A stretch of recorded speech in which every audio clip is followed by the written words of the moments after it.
নমস্কার বন্ধুরা, আজকে আমি নিরামিষ রান্না একটা দেখাবো। কড়াইতে তেল দিয়ে দিয়েছি।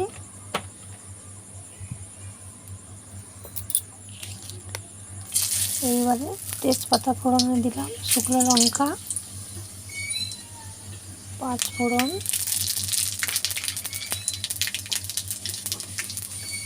এবার কেটে রাখা আলুগুলো দিয়ে দেবো।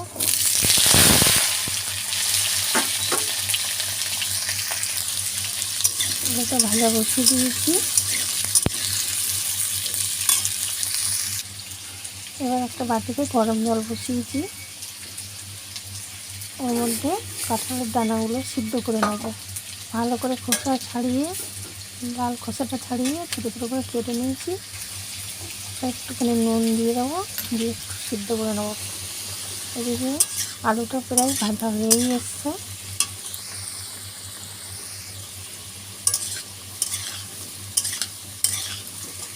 আলুগুলো লাল লাল করে ভেজে নিতে হবে।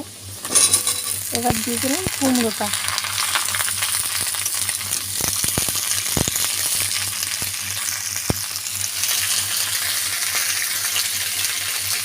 কাঁঠালের দানাটা সিদ্ধ হয়ে গেছে, বন্ধ করে দিলাম। দিয়ে এটাকে ঢেলে দিলাম, জলটা ঝরিয়ে নিয়েছি।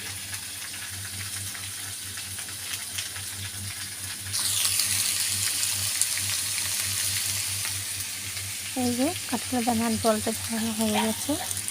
এটার দিকে কুমড়োটাও ভাজা হয়ে এসছে।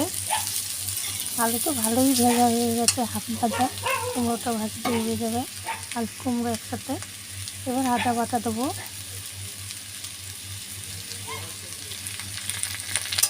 আদা বাটা দিয়ে একটু ভালো করে নেড়ে নেবো।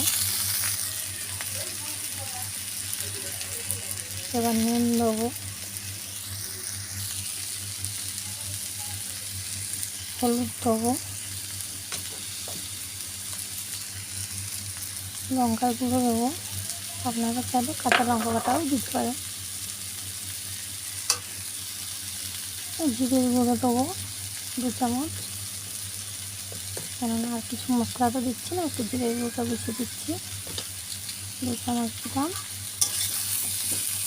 দিয়ে একটু ভালো করে নাড়িয়ে নেব। এটা হয়ে গেছে। এবার কাঁঠালের দানাটা দিয়ে দেবো। কাঁঠালের দানা খুব সিদ্ধ করে নেব, একটু শক্ত রেখে সিদ্ধ করেছি।